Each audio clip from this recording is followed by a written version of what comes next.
I'm not intending any of my videos to be intentionally deleted, but this is one that was deleted.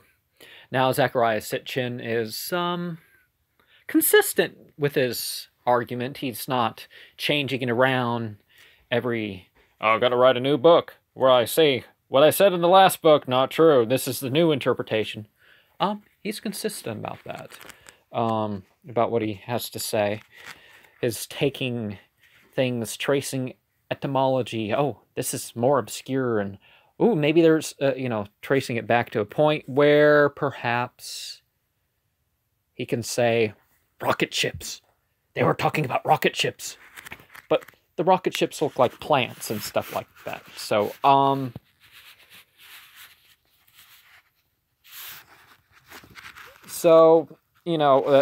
were humans able to develop the metals and stuff on their own? Yeah, I don't see why not. That was sort of the argument of the whole. That kind of makes humanity look stupid. But if anything, I think we've got more foolish and stuff as we go along. Now, there's the king list. The ancient Egypt series shows this king list that, oh no, the ancient Egyptians don't know what they're talking about. It must have started when their civilization must have started when we said it was. So it's possible their civilization started at, another 17,870 years before the 3100 BCE uniting of Upper and Lower Egypt. But I'm thinking that, like the Bible, some of these numbers mean something other than just the number. Ptah, Ra, 9,000, Ra, 1,000, Shu, 700, Geb, 500, Osiris, 450 years, Seth, 350 years, Horus, 300 years, and then there was, the 7, and then the 12, and okay, there gets to be less years as it goes on, but one thing is apparent, that humans interact with unseen beings. Now, some of the details make clear they're not physical beings because they're hanging out of spacecraft and all this other stuff. How are they surviving that at the speeds and, the planet losing its atmosphere? You have a very interesting theory in terms of the Pyramid Wars chapter, in that it's actually part of a text that kind of makes sense that people can tie to that. Is why is the top stone missing from the Great Pyramid? Well, that's to show that we were victorious and never again will it be on top.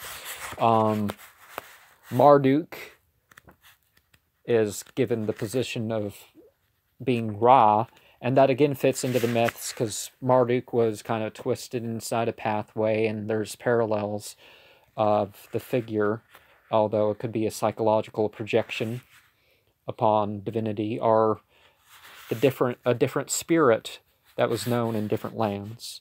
But this well shaft in the Great Pyramid kind of goes up, and when they discovered it, it was like, there's dust from the well shaft all over, and that kind of sort of represents the trying to save Marduk in the Great Pyramid. That, I guess, mythologically makes sense, but I'm thinking there's something else going on. Something else being said. Shuriken, what was his name? The great leader. I'm not as good at this as the time goes on, and I have to repeat these ones, and I'm sorry. The righteous leader, Sargon of Akkad, it was really Agade. What was his name? But he's said to have, Inanna. Inanna decides she wants to become a god, and she kind of has sex with Sargon, and that's sort of how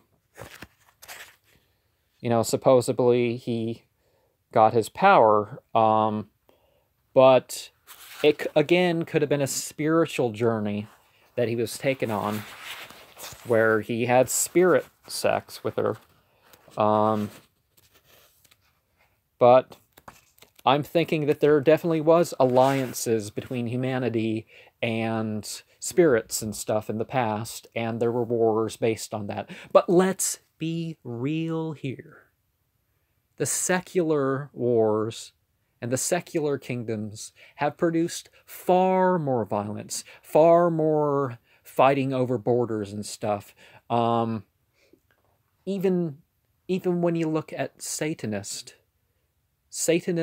tend not to be as gratuitously violent over this. I mean, particularly theistic Satanists. They're trying to, don't get me wrong, they're trying to establish their position in Earth, but you know, they're not as warmongering. Although you do hear people joining into wars or joining armies because, hey, no one else. How else are you going to get? Are you going to get to kill people? So it's sort of a human sacrifice machine for them, because they know it's not for their country, for the good of their country. It's for their country, but not for the good of their country. And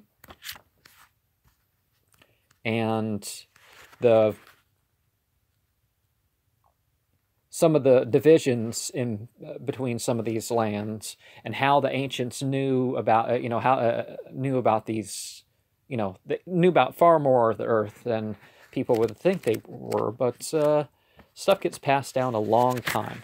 But let's be real here. I think this is as much proof of anything as he's stretching things that.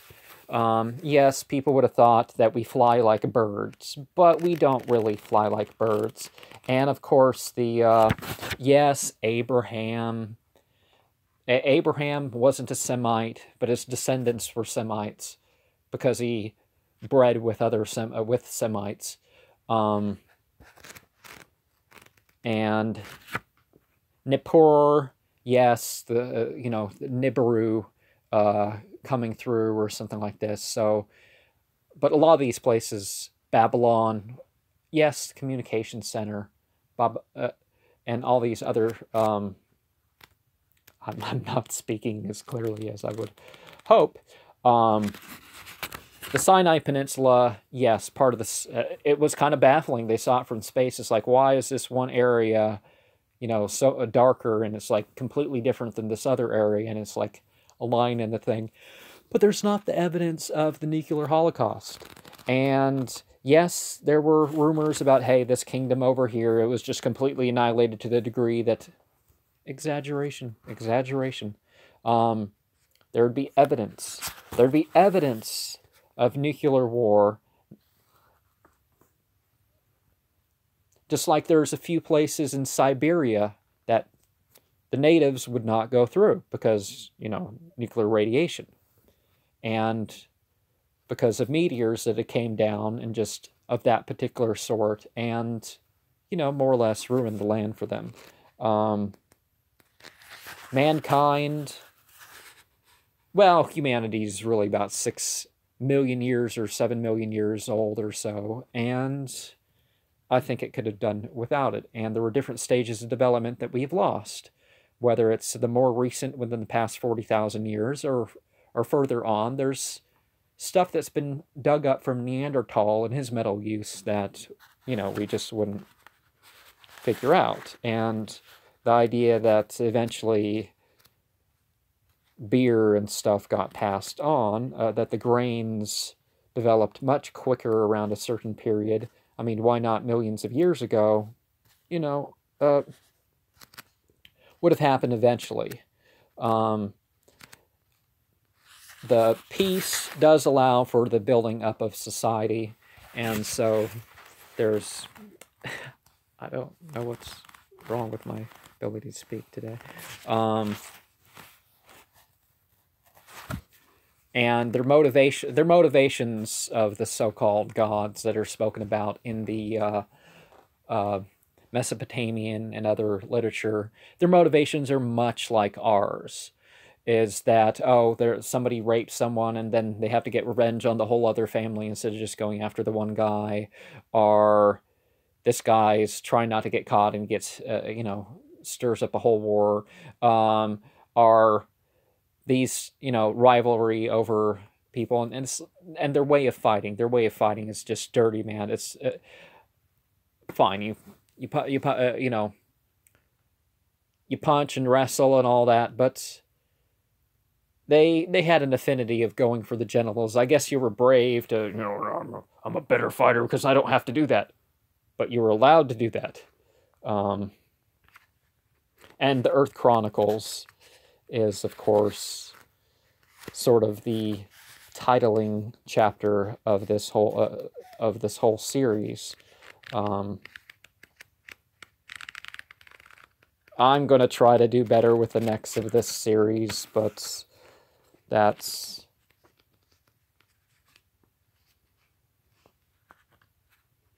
sort of what's going on here. I guess I have ideas that are in the meme that will go with this once I get back and it's loaded.